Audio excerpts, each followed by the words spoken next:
I still remember the exact moment I realized how little my family thought of me. It was Christmas morning in upstate New York, snow piled against the windows of my small apartment, the city muffled and silent under a blanket of white. I had spent the night wrapping gifts for my niece and nephew, imagining their squeals of delight when they tore open the bright paper, and I told myself again that giving was enough for me, even if I never got much in return. I work really hard to make videos for you all, so please subscribe to my channel and like this video. Also, make sure to tell me your name and where you are watching this story from. Let's start the story. But when the knock came on my door, and I dragged the cardboard box from the hallway into my kitchen, my heart sank. A fruit basket. That was what my family had sent me for Christmas. A plastic-wrapped tangle of oranges, pears, and a sad little pineapple crouched in the middle like a king without a throne. Attached to the plastic bow was a card, "Merry Christmas, love the family." For a long moment, I just stood there. I thought, well, at least they thought of me. But then, 5 minutes later, I got the email alert from my bank. A $5,000 charge. Vail, Colorado. The message from my sister followed right after. "Hope you don't mind, we used your card for the ski trip. You'll be reimbursed, eventually. Merry Christmas." No apology. No warning. Just a "we've already done it, so deal with it." And in that moment, something inside me, something that had been dormant for years, woke up. I should explain. My family has always been like this. They treat me as if I were an extension of them. Not a person with my own life, but a convenience. Growing up in Ohio, I was the reliable one, the one who could be counted on to pick up duties, to stay out of trouble, to be the good girl. My sister, Dana, was the wild one, the beautiful one, the favorite. My parents adored Dana because she was adventurous. When she wanted to skip college and move to LA, my father emptied part of his retirement account to support her dream.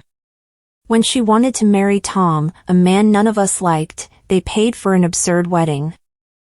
I was told, "Your turn will come." It never did. The one time I asked for help, when I wanted to study abroad in London, they said funds were tight, that maybe someday I could go on my own dime. But when Dana wanted to backpack in Europe, guess who got a check for her flights? I grew up swallowing small humiliations like vitamins, bitter and necessary. But the ski trip was different. This wasn't just favoritism. This wasn't a forgotten birthday, a missed phone call, or a thoughtless gift. This was theft. From me. On Christmas. And worst of all, they didn't even see it as theft. They saw it as their right. I could have called my bank. I could have canceled the card, disputed the charges, cut ties altogether. But that would have been too clean. Too easy. What they had taken from me wasn't just money. It was years of my self-respect. It was time spent catering to their needs while they pretended mine didn't exist. So I sat at my kitchen table with that cheap fruit basket glistening under the artificial light and made a decision. I won't ask for justice. I'll make it myself. And I meant it. Revenge doesn't start with grand gestures. It starts small, like a crack spreading across glass. I spent the rest of Christmas Day cataloging my family's weaknesses. Dana was impulsive. Tom was greedy. My parents cared desperately about appearances, about what the neighbors thought. I had spent my entire life studying them, and now I realized this was my advantage. They had never studied me. Because I had never mattered enough to them. I began with information. Access. I knew my sister's banking details. She had once borrowed my Wi-Fi password while visiting, and I watched her type every credential into her phone. I remembered. I always remembered. From there, I created a map, not of streets, but of vulnerabilities. Financial, emotional, social. And then I got to work. The simplest acts of sabotage are whispers slipped between people who already distressed each other. I sent my sister a carefully crafted anonymous message, hinting that Tom had been gambling online with money she didn't know about. A screenshot from his own browser history supported the claim. I had obtained it easily enough. Tom used the same login for everything, and he was careless. To my parents, I sent evidence that Dana and Tom were considering moving out of state permanently, taking the grandchildren with them. To Dana, I sent messages that hinted my parents had rewritten their will in my favor. Within weeks, the phone calls between them had shifted from cheerful exchanges to clipped arguments. I would sit in my apartment, listening to voicemails, smiling to myself. All it took was a few nudges, and they were unraveling. The ski trip itself was my first playground. I had access to their hotel reservation through the credit card statement. Quietly, I called the resort, posing as Dana, and downgraded their suite to the cheapest room available. I arranged for their ski equipment rental to be mysteriously misplaced. Their lift passes? Cancelled. Every time Dana called to complain to the front desk, I imagined her face reddening, her voice climbing in indignation. Meanwhile, I watched my bank account for the refund of the deposit fees, all redirected to me. Their luxury getaway had turned into a budget struggle in the snow. Merry Christmas, indeed. But sabotage wasn't enough. I wanted compensation. So I devised something bigger. Dana and Tom owed taxes. They always skirted the line, exaggerating deductions, misreporting costs. With access to Tom's laptop files, I anonymously tipped off the IRS, providing concerned citizen details with enough supporting documents to guarantee an audit. Meanwhile, I forwarded copies of their extravagant ski trip photos to Tom's employer, paired with an anonymous note questioning how a mid-level manager could afford such luxury while filing for hardship company benefits. The fallout was swift: disciplinary hearings, audits, stress fractures that widened into cracks. And through it all, I said nothing. I merely sent another polite thank you card for the fruit basket, with a smiling note, "Loved it. Best gift ever." By spring, their world had begun to collapse. Dana and Tom were fighting constantly. My parents, terrified of scandal, had stopped speaking to them. And none of them, not once, thought to suspect me. That's when I decided it was time. I invited them all for Easter dinner at my apartment. They came reluctantly, each family member giving the other side-eyed glares, resentment practically dripping off their winter coats. I served ham, potatoes, bright carrots glazed with honey, and poured everyone wine. Then I laid the fruit basket, now rotting, mold spreading across the pineapple, in the center of the table. They stared. Confused. Disgusted. "That," I said, calmly carving the ham, "is what you gave me for Christmas. Do you remember?" No one spoke. "And you also gave me the bill for your ski trip." "That too, I remember." I looked at each one of them in turn, letting the silence linger like smoke. Everything since then, the audit, the job troubles, the rumors between you, that was me. Every single piece of it. I want you to sit here, now, eating this meal in my home, and understand that you don't own me anymore. You never did. Dana's fork clattered against her plate. My father turned white as the snow outside. Tom muttered something, but no sound came out. I smiled. For the first time in my life, I smiled in their presence and felt like myself. By summer, we no longer spoke. They stopped calling. They pretended I didn't exist, which was fine, because for the first time, I truly didn't need them. I had reclaimed what they'd taken from me, not just the money, not just years of belittlement, but my autonomy, my dignity. The fruit basket dried into a husk on my bookshelf, a monument to the day I stopped being their pawn. People say revenge doesn't solve anything. But I still look at that shriveled pineapple, and I know they're wrong. After Easter, silence stretched across my life like a fresh sheet of snow. For decades, I had lived in the noise of need, my family's demands for money, time, and emotional labor, but suddenly, that noise was gone. At first, it was intoxicating. I slept better, breathed easier. I walked down the street without feeling tethered to expectations. But freedom has its own flavor of loneliness. When your whole life has been defined by how others use you, who are you when they stop?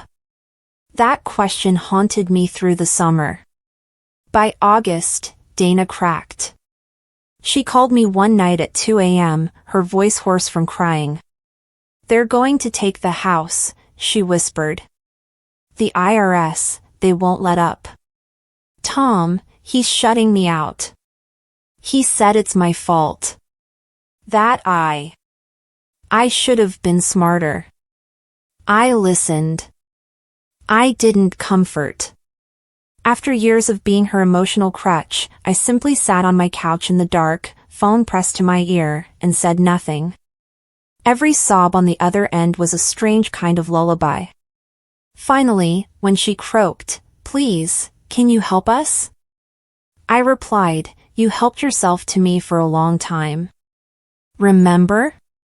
There was silence. Then the beep of disconnection. And I realized, she still hadn't connected the dots. She still thought misfortune was falling out of the sky, random and cruel. Not calculated. Not personal. That was almost disappointing. Almost. My parents never recovered from the humiliation either. In their Ohio suburb, reputation was currency. They had spent decades curating the image of a respectable middle-class family with bright, successful children. When whispers spread, Dana and Tom under investigation, financial troubles, marital discord, the facade shattered. My mother tried reaching out once, in September. She left a voicemail, "We'd like to put this behind us. Family should stick together. Call us." But they didn't apologize. They never admitted the theft. So I deleted the message and let them stew. That was the lesson they hadn't learned, love without respect is a leash. And I wasn't their pet anymore. By the time fall leaves began to burn red and orange, I felt an odd impulse, not just to escape them emotionally, but to reinvent myself entirely.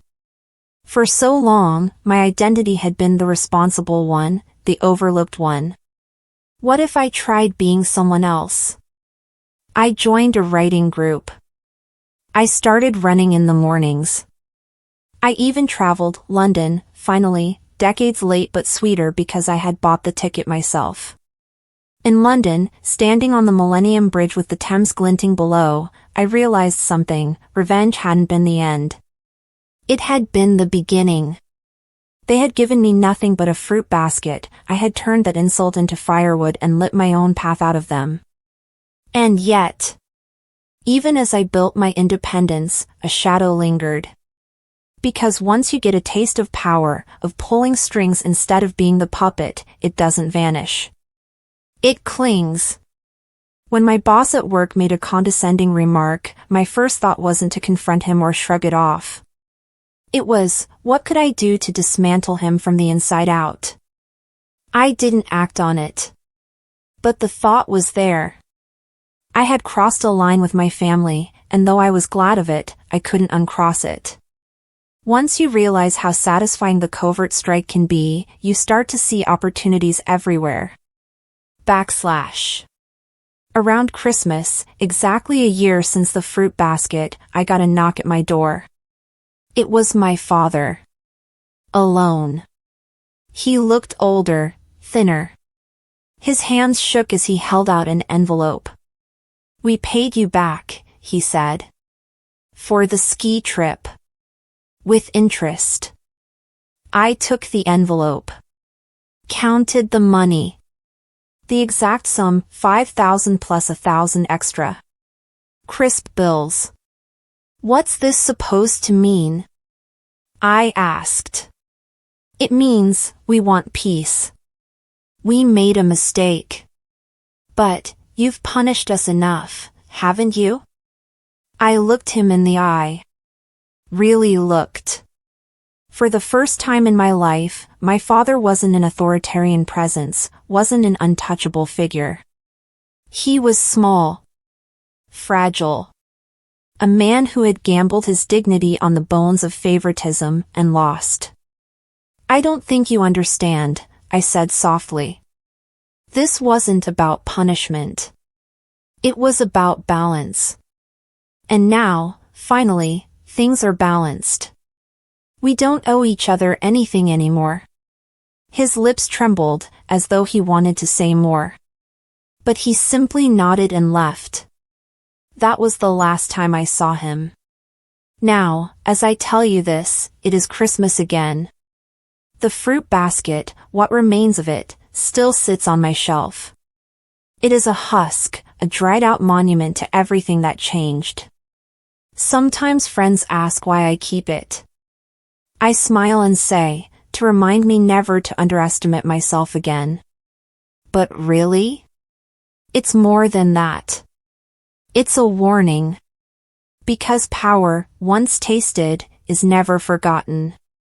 And if anyone, friend, stranger, or family, ever forgets that I am not theirs to use, well, they'll learn what my family did. A fruit basket can rot. But revenge ripens slow and sweet. A year had passed, and still, my family lived fractured. Dana filed for divorce, though I only heard about it through a cousin's hushed gossip. My mother stopped attending her church circle after the scandal, afraid of the whispers that trailed her whenever she entered the room. My father retired early, prematurely aged by the strain of holding together a crumbling facade. And me? I was thriving. But thriving comes with its own peculiar itch. I had walked away from them, taken my justice, rebuilt my identity. But somewhere in the quiet hours of the night, when the streetlights painted pale gold onto my apartment ceiling, I wondered, what if they tried again? What if absence had taught them nothing? What if entitlement, like rot, was waiting to creep back into my life? I decided I wouldn't wait to find out. Because revenge hadn't just balanced the scales. It had given me tools. Knowledge. Perspective. And power unused begins to feel like power wasted. In mid-February, an email arrived from Dana. No subject line, just a shaky block of text. I know you probably hate me forever. I can't blame you. But I'm scared. Tom is threatening me in court. He says he'll take the kids.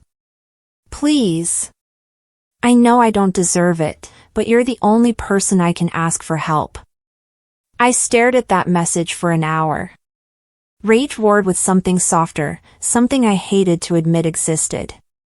The image of my niece and nephew crept into my mind, innocent eyes wide with confusion, unknowing participants in their parents' selfish games. Children were not guilty. They were collateral. So I typed back just one line, I'll help. But not for you. For them. Helping Dana didn't mean forgiving her. It meant calculating the best possible angle. Tom was greedy, careless, and now vengeful. These were weaknesses I could exploit. I began gathering public records, combing through his employment history, following breadcrumbs he left in online forums and social media posts. It didn't take long. He was bragging anonymously on a sports betting forum, posting under a thinly veiled username about how he'd hidden accounts offshore to keep the IRS off his back. Rookie mistake. With some carefully doctored screenshots and an anonymous tip package to look like the work of a private investigator, I fed the courts just enough fuel. Suddenly, the custody battle tilted. Tom was forced to spend weeks scrambling to explain finances he couldn't justify. Meanwhile, Dana believed salvation had come out of nowhere. She never suspected it was me pulling the strings, even though some part of me wanted her to know. When Dana called again, this time triumphant, relieved, almost manic, I listened with patience.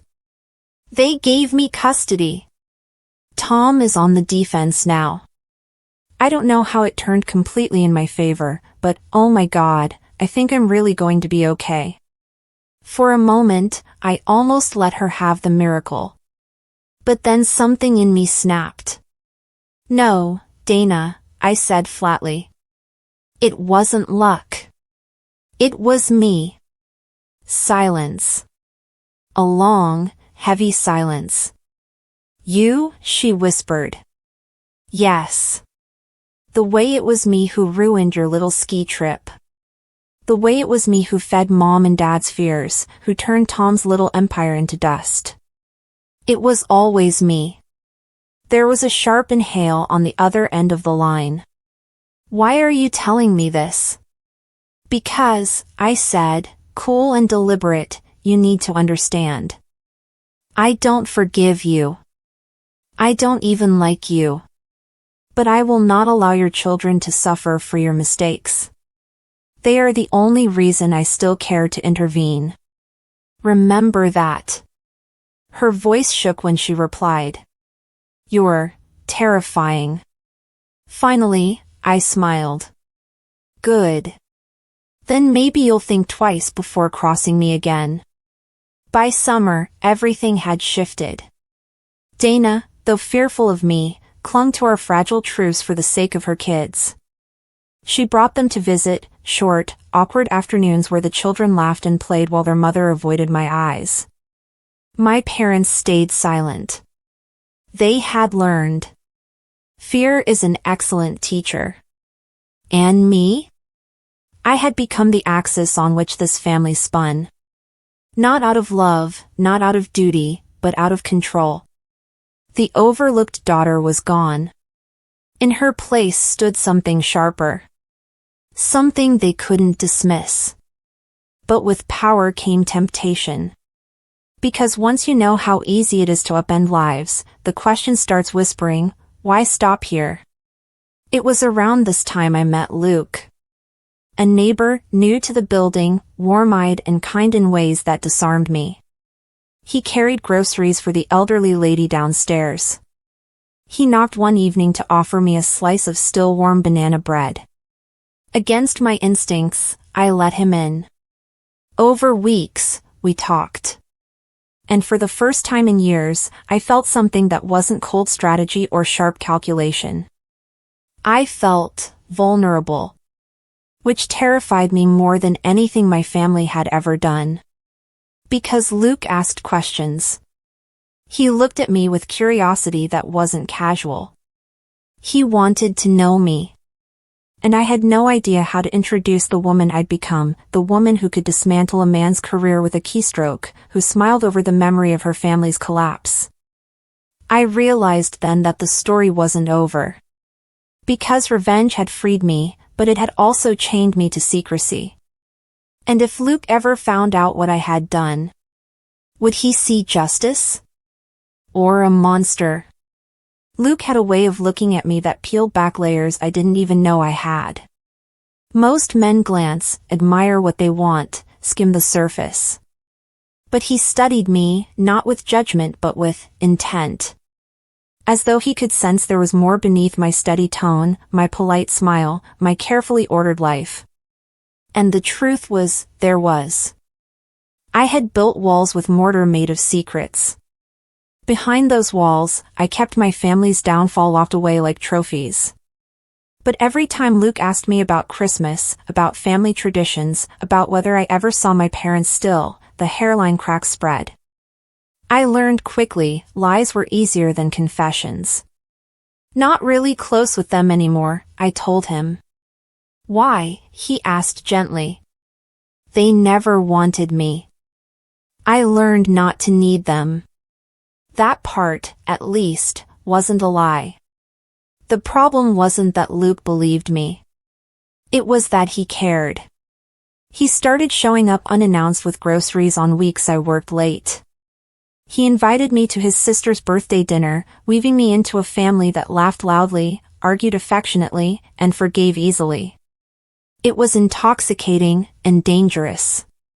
Because while I sat at a table full of strangers turned almost family, listening to their harmless bickering over cake, I couldn't help but think, if they treated me like mine did, I'd dismantle every one of them without hesitation. That thought chilled me. Because I didn't feel guilt about it. Only truth. Which left me with the most unsettling question: had I become incapable of love without control? It happened one evening in March. Luke brought over wine, and after 3 glasses, we ended up on my couch, music soft in the background, his head tilted against mine. He asked, casually, "If they hurt you so much, your family, did you ever want to hurt them back?" I froze. He said it so innocently, like he was asking if I ever yelled into a pillow when I was upset. But something in his eyes made me wonder if he knew more. I forced a laugh. No. Not worth the energy. He smiled, kissed me, and let it drop. But my mind wouldn't. How much did he suspect? Did I let something slip before? Did Dana, in her fear, ever tell someone? Did it spread? Paranoia settled in my chest that night like black smoke. By April, word reached me that Dana was speaking my name again, to people who shouldn't have heard it. A cousin, then a mutual friend. They whispered that Dana believed I had somehow been pulling strings in her divorce battle. They didn't know details. Not yet. But gossip is a fire, even a spark can spread. And Luke, well, one night he stayed over. The next morning, while I showered, I caught the faint click of my desk drawer. The one where I kept old files, printouts, the withered fruit basket bowl I'd never thrown away. When I stepped out, towel wrapped around me, he was back on the couch, acting normal. Too normal. My stomach turned. That night, lying awake beside him, I replayed every step of my past year, the sabotage, the schemes, the power I had wielded like a hidden blade. With my family, it had been necessary. But with Luke? If he knew, would he see a survivor, or a threat? And if he couldn't accept the truth, only 2 options would remain: lose him, or control him. And I wondered, staring at the ceiling, pulse steady, heart frighteningly calm, which choice I would make. The first real fracture appeared not in what Luke said, but in what he didn't. One Saturday morning, as we walked through the farmer's market near Union Square, he seemed distracted. His hand was warm in mine, but his eyes kept flicking to me, then away, as though weighing something unspoken. Finally, over coffee, he asked, "Do you ever regret cutting them off? Your family?" I tilted my head. No. Why? He stirred his cup slowly. Because people talk. Everyone's got their version of you. Your sister, your parents, and it doesn't all add up. The words slid over me like ice water. It was there, the confirmation. He'd been listening to the noise. The whispers fueled by Dana's fearful guilt. I smiled carefully, controlling the tremor in my voice. Families rarely tell the truth about black sheep. He didn't challenge it. But his silence said enough. Paranoia is a double-edged sword, but it's sharpened my instincts for survival. I started watching Luke the way I once watched Tom or Dana. Small details, inconsistencies, slips. He lingered at my desk again one evening, under the pretense of looking for a pen. Once, when I left him alone in the living room, my laptop screen had shifted on its hinge, just slightly, like it had been opened and closed in haste. And worst of all, when I pressed him, casually, about curiosity, he deflected with softness instead of denial. That, I realized, was the most dangerous sign of all. One rainy night in April, when thunder rattled the fire escapes outside, I couldn't hold it in anymore. "You've been digging," I said, suddenly, as we sat opposite each other with a half-finished dinner between us. His fork froze midair. "What are you talking about?" "Don't lie to me, Luke." "My desk. My laptop. My family's words in your mouth. You've been digging." He set the fork down with deliberate calm. "I care about you. And caring means knowing the truth. Whatever it is."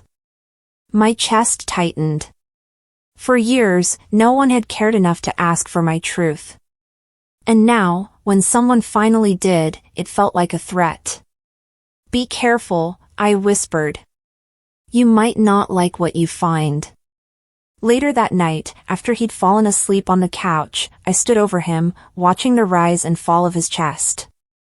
Part of me wanted to wake him, confess everything, the fruit basket, the ski trip, the sabotage that had bled my family dry. To say, yes, I did it, because no one else ever stood for me. "Can you love me anyway?" But another part of me, the colder, sharper part, thought of one simpler solution: plant a trap, feed him misinformation, see how far his curiosity stretched. If he repeated what I slipped to him, I'd know he couldn't be trusted. And if he stayed quiet, maybe, just maybe, I could risk letting him further in. I bent down, brushing his hair from his forehead, and whispered just loud enough for myself to hear. "This is your last chance, Luke. Don't test me." The days that followed felt thin, stretched, like porcelain about to crack. He became more tender, almost as if afraid of me, or aware that I was afraid of him. I couldn't tell if his distance was guilt or caution. Maybe both. And beneath it all brewed the oldest truth of my entire life. Family had underestimated me. Luke might too. And if he crossed the same boundary they did, I knew exactly what I was capable of. But the thought that twisted my gut was not whether I'd act. It was the strange, startling realization that a part of me hoped he would betray me, just so I could prove, once again, that I was untouchable. It happened on a Tuesday night, quiet and unremarkable, the kind of night when revelations are most dangerous, because they arrive without warning. I had gone downstairs to collect a package. When I returned, I noticed the glow from my office door, ajar. Luke was inside, seated at my desk, the blue light of my laptop screen painting his face. He looked up, startled, but not guilty. Not sheepish. Instead, his eyes carried something worse, understanding. On the screen was one of the folders I had kept hidden, the one full of screenshots, the bank statements, emails, correspondence I had intercepted or forged. A meticulous archive of my revenge. He didn't speak at first. Neither did I. The silence stretched until my pulse began to thrum in my ears. Finally, he said softly, "You really did it. All of it." I shut the door behind me, steady and deliberate. "You shouldn't have gone through my things." What was I supposed to do? His voice wasn't angry, it was torn. "Your sister hinted. Your family made you out to be terrifying. And I didn't want to believe them. But now I see." My hands folded together calmly, even while my veins surged with heat. "So? Do you think I'm a monster?" Luke shook his head slowly. "I think you're hurt. Hurt deep enough that you became something else.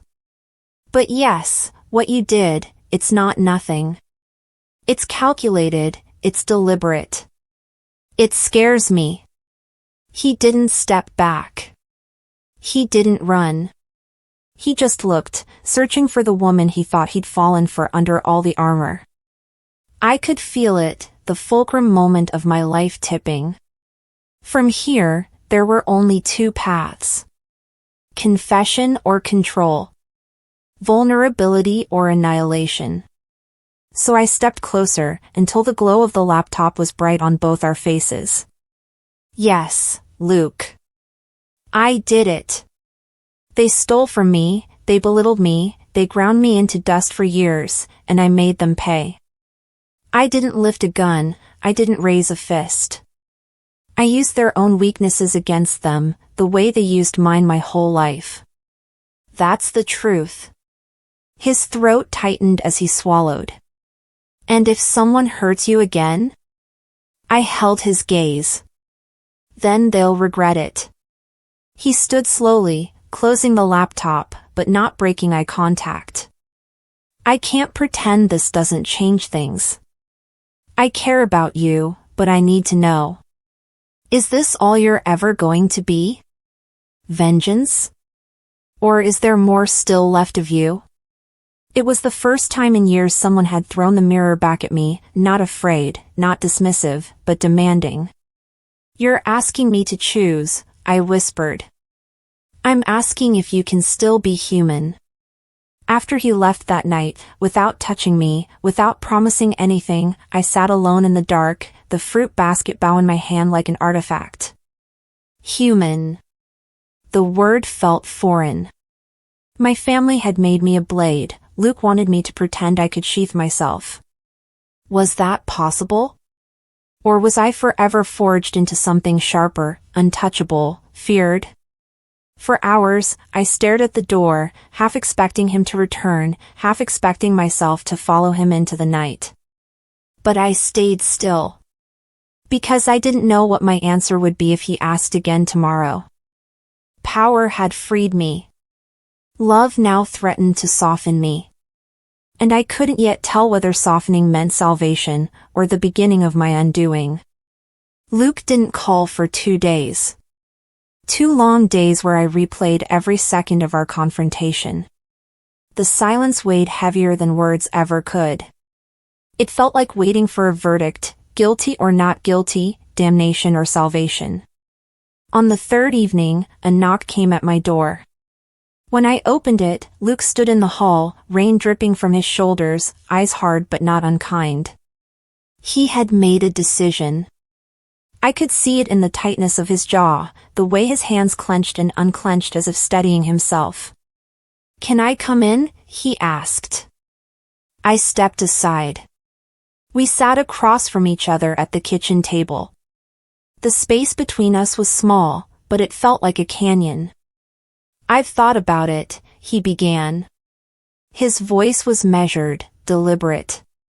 "What you did with your family, it scares me. But I understand why you did it. You were cornered. Forgotten. Used. And you fought back the only way you knew how." My fingers drummed the wood softly, betraying nerves. "So you've come to judge me?" He shook his head. "No. To offer a choice. Go on. I'm not here to expose you. I'm not calling the police, or your family, or anyone. But if I'm going to stay in your life, you have to promise me 2 things. 1, no more revenge. That part of you stays buried. And 2, honesty, with me, always. No more masks." I laughed softly, a bitter edge in my throat. "You want me to amputate half of who I am to make you comfortable?" Luke's eyes softened. "No. I want you to see that who you are without that hunger is already enough. More than enough." His words struck somewhere deep, in a place I thought had long gone numb. For the briefest second, I imagined it, letting go. Stopping the constant watchfulness, the calculations, the traps always simmering in my mind. Just belonging to someone without needing to guard myself. It was tempting. Terrifying, but tempting. But another image followed, Dana's smirk when she used my card, my father's voice dismissing my dreams, my mother pretending I didn't exist unless they needed me. The years of small deaths until I finally learned to kill back. That history wasn't something I could erase. It wasn't something I wanted to erase. I don't know if I can promise you that, I whispered. Luke leaned forward, gripping his hands together. Then at least promise me one thing: if ever I cross you, if I ever hurt you, you'll tell me, not destroy me. Can you swear that much? It was his fear laid bare. He didn't care only about what I'd done to my family, he cared about what I could do to him. Whether I'd turn the same quiet wars, the same precision knives, against his life if he ever wounded me. For the first time, I realized what my love offered wasn't safety. It was danger. And he still chose to sit in front of me. I took a long breath. I can't promise never to feel what I feel. But for you, I will promise this: if we come to war, I'll fight with words, not knives. If you betray me, I'll confront you, not destroy you. That's all I can give. Luke exhaled slowly, the tension bleeding from his shoulders. He reached across the space between us, his hand open. I hesitated, then placed mine in his. It was not a surrender. It was a pact, uneasy, imperfect, fragile. As I lay in bed that night, Luke's arm heavy across my waist, my mind would not quiet. Because the truth I hadn't told him was this: the hunger doesn't vanish. The shadows of what I am remain. And deep inside, I already knew, if the day ever came that Luke betrayed me, love would not save him. No vow, no pact, could unmake what I had become. I could control it. I could restrain it. But I would never let myself be used again. Not by my family. Not by anyone. Not even him. Peace never lasts in my world. I should have known better than to believe it could. It was late May when Dana's name reappeared on my phone. A text message, blunt and raw. He's trying to take them from me again. Please, I need you. I stared at the words until my vision blurred. Every part of me wanted to ignore it, to toss the phone aside and let her drown in the bed she had stitched for herself. But the faces of her children, my niece and nephew, pierced through the haze. Innocent. Untouched by the venom their parents spat at each other. So I answered, "Tell me everything." Tom was relentless. After the divorce loss, he had clawed back, this time with lawyers, money buried in places Dana didn't even know existed, favors pulled from business connections who owed him loyalty. But I knew his pattern now. Greed leaves trails no matter how careful the man. Within a week, I found the first crack, an off-the-books offshore account tied to his fraternity buddy in Texas. Then another, a property he'd put under his cousin's name, leased for cash to keep it invisible. Every breadcrumb I found brought back that familiar rush, the heat in my chest, the cold clarity in my head, the knowledge that he was nothing but a puzzle I could dismantle piece by piece. And yet, each step also brought Luke's face to mind. His words: no more revenge. No more knives. I told myself this wasn't revenge. This was war on behalf of children. This was justice. But deep down, I wondered, was that just another mask I donned to excuse what I was becoming? Luke noticed before I said anything. He always did. "You're distracted again," he murmured one night as I sat in front of the laptop, blue light glaring across my tired face. I shut the screen. "Work. Don't lie." His voice was firm, but not cruel. "Is it them, again?" Silence was my confession. He exhaled, ran a hand through his hair. "You promised." "I promised I wouldn't hurt you," I snapped before I could stop myself. The words hung sharp in the room. His eyes darkened with something between fear and sorrow. "Then tell me the truth, are you addicted to this? To breaking people? Does it make you feel alive?" I opened my mouth to deny it. But no words came. Because he was right. At least, partly. I do what I have to, I whispered instead. And maybe I'm the only one who can. Dana sent me court documents, desperate pleas in her trembling voice over late-night calls. I worked in shadows again, tipping off investigators, undoing Tom's credibility piece by piece. Every thread I pulled was surgical, every move disguised as coincidence.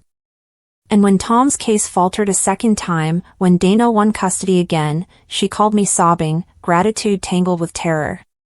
"Thank you," she whispered. "God, I don't even know how you did it. But thank you." I didn't answer her. Because truth was, I didn't want her gratitude. I wanted her silence. It wasn't a month before my mother called me out of nowhere. Her voice was sharp, accusing. "What did you do to him this time?" I froze. "What are you talking about?" "Tom," she spat. "He's telling everyone you've been interfering. He says you're sick, dangerous. That you're the reason he lost everything." And there it was. My fear realized. Tom had begun to connect the threads. Not clearly enough, not provable, but suspicion was enough to turn whispers into shouts. And whispers always traveled fast in my family. That night, I sat on my bed as Luke folded laundry beside me, his presence grounding and heavy at the same time. If Tom started talking louder, if my family started listening, the life I'd pieced together with such precision might unravel. Luke might walk, terrified not just of what I was, but of what I could still become. I stared at the fruit basket bough still pinned to my bulletin board, the symbol of my awakening. Everything I had built since that Christmas had stemmed from that insult, that theft. I realized the truth then. I could play defense forever, plugging leaks, silencing whispers, manipulating outcomes, or I could end it once and for all. And if I chose the second path, there was no going back. For the first time, the thought didn't just flicker, it lodged, whole and solid. What if Tom disappeared? Not ruined. Not sabotaged. Not dismantled. Just gone. The idea pulsed in the back of my brain long after Luke drifted to sleep beside me, steady and trusting. I lay awake, the storm inside me unmoving. Should I choose love, or unleash a final vengeance that would cross a line I could never retreat from? The thought of Tom disappearing clung to me like smoke. It wasn't an impulse anymore, it was a possibility taking shape, a door standing ajar. I found myself rehearsing methods without meaning to. I'd sit on the subway, eyes fixed on the blur of tunnels, and think, people vanish every day. Men like Tom, men already buried in scandal, debt, bad connections, sometimes vanish without anyone digging too deep. It would be easy, my mind whispered. One last move, and the world could be free of him forever. Dana would have peace. The children could grow without his shadow. And me? I could finally, fully silence a man who deserved nothing but ruin. But the more I constructed the plan in my mind, the more another fear edged its way forward. If I crossed that line, could I ever come back to Luke? Because cutting bank accounts and planting whispers was one thing. But making someone vanish? That wasn't justice. That wasn't revenge. That was permanent. It would mean becoming the monster my family already believed me to be. One night, as though sensing the weight on me, Luke caught my chin in his hand and studied my face. "You've been far away lately," he murmured. "I don't want to lose you, but sometimes it feels like you're not here anymore." I wanted to say, "I'm here." But half of me is standing on a cliff, deciding whether to jump. Instead, I pressed his hand to my cheek and answered carefully, "If I told you I was still fighting demons, would you stay?" His eyes softened. "If it means you're still fighting, yes. If it means you've surrendered to them, no." That answer, so clear, so uncompromising, rattled me. He had drawn his own line, and somewhere deep down, I wanted to meet it rather than cross mine. The following week, I learned Tom wasn't just whispering anymore. He was baiting. He told a local journalist that Dana's custody win had been suspicious, that my hand was in it. He even suggested he might take his evidence to the authorities. For the first time, my pulse actually stuttered with fear. Not guilt, fear. Because he was louder than ever before, and with just enough half-truths woven into his paranoia, someone desperate to believe might take him seriously. The walls of my careful empire shook. And I realized I had to act. That night, I sat at my desk long after midnight. 2 folders lay open before me. One, filled with the framework of Tom's ruin. Enough threads to bury him in fraud charges. A war fought with paper, emails, and algorithms. Safe. Clean. Restrainable. The other, a blank folder. The beginning of the darker road. The endgame. Permanent. Irreversible. I stared between them, the question blazing like fire across my mind. Do I silence him by breaking him, or by erasing him? As dawn broke, I closed the blank folder. I wasn't ready, not yet. But as I saved the files of Tom's ruin, I knew the darker plan would always remain lurking inside me. Because if he pushed one step further, if Luke ever left me because of him, if the children were threatened, if my name stood on the edge of being dragged into sunlight, I wouldn't hesitate anymore. Some doors, once imagined, never truly shut again. When I returned to bed, Luke stirred, half awake, and reached for me. His body was warm, his arms instinctive in their shelter. I pressed my face against his shoulder, and hailed him like air. He really believed I could still stay human. And maybe I wanted to believe it, too. But as I closed my eyes, the fruit basket bough seemed to glow faintly across the room, like a reminder. Accountability had birthed me. Revenge had shaped me. And the hunger wasn't gone. Only waiting. I chose the folder of paperwork. For now. It was the controlled option, the one that let me breathe without stepping fully into the abyss. I told myself this was still about justice, not destruction. That as long as Tom suffered by the very rules he bent, I remained on the right side of a crumbling line. So I went to work. Every record I collected became another thread in the web, bank statements proving hidden income, fake business expenses, leases under false names. It took weeks, but soon the picture was complete.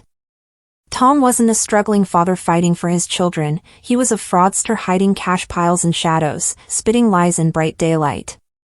The case built itself. All I had to do was nudge the right people. Anonymous packets went out, to the authorities handling custody disputes, to the IRS, even to his employer. Each one carefully curated, too precise to dismiss, too damning to ignore. No one ever asked where the information came from, and if they suspected, they could never prove. Within a month, Tom's legal team crumbled under the new evidence. Judges weren't interested in his cries of conspiracy when his own financial footprints betrayed him. The custody battle ended swiftly this time, decisively. Dana had the children. Tom had nothing. I should have felt relief. Triumph. But what I felt instead was a hollowness that scared me. Because in the quiet aftermath, I realized something, the darkness hadn't been satisfied. It had only been restrained. Caged. The hunger whispered, you could have ended it permanently. You still can. It was bound to happen. One humid June night, I came home late. Luke was at my desk again, but not with the financial records. He had found the other folder. The blank one. My unspoken plan B. When I walked in, he closed the laptop too slowly. My chest turned cold. What were you looking at? I demanded. His face was pale, tight. Don't, please. Don't pretend this wasn't what I think it was. I stayed silent. That silence told him everything. You were planning more than ruin. You were thinking of erasing him. His voice broke at the last word. The air between us felt razor sharp. Luke, I said, carefully steady, I didn't do it. I chose not to. That has to mean something. His eyes flashed with something like anger. But you thought about it. You planned it. And if the moment had gone differently, if he pushed just a little further, what then? Do you even know where you'd stop? My jaw tightened. Because I didn't have an answer. And we both knew it. That's not fair, I whispered. I'm not a killer. His reply was soft, aching, and merciless, not yet. After that night, something changed. Luke still stayed, but the trust between us hung by a thin, fraying thread. He watched me more closely, his eyes searching not for who I was, but for how far I might go if cornered. And maybe that was fair. Because even in my own heart, I felt the same question, was I trying to save myself from the abyss or only delaying my fall into it? One thing I knew for certain, the fruit basket bough still glowed from my wall like a lighthouse of vengeance. The hunger would never leave me.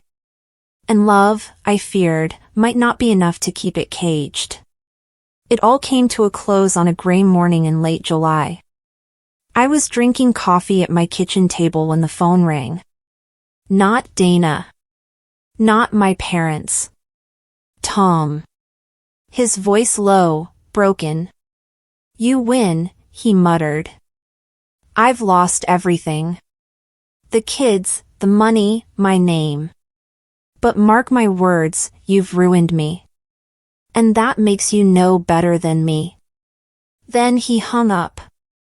I stared at the silent phone for a long time, waiting for fear, for anger, for hunger. But none came. Just stillness. That night, I stood in front of the fruit basket bough pinned to my wall, the talisman of everything that had started this chain. I touched its edges, brittle now, frayed, its once bright ribbon faded into a dull husk. It had been the spark, the insult that lit my anger, the emblem of all those years of being overlooked, dismissed, stolen from. Revenge had grown from it, bloomed wild, and nearly consumed me. But looking at it now, I realized something I hadn't allowed myself to before, the fruit basket was never power. I was. I unpinned it from the wall and dropped it into the trash. Luke came home as I stood in the quiet apartment. His eyes searched mine, wary, waiting for the storm. Instead, I met him steady. It's over, I said simply. Tom? Gone. Broken. But alive. And I'm still here too. He stepped closer, uncertain, then wrapped his arms around me. For the first time, I let myself lean without thinking of knives hidden behind words. But inside me, I knew the truth, the hunger had not died. It had only learned patience. I don't know what the future holds. Maybe Luke will be my salvation, or maybe he will one day betray me too, and the hunger will open its jaws once more. But tonight, for the first time, I allowed myself to stop fighting. To choose not vengeance, not ruin, but rest. If that makes me human again, even just for a little while, then perhaps that is enough. Because the fruit basket is gone, and with it, the part of me that believed revenge was all I was. The rest is still being written.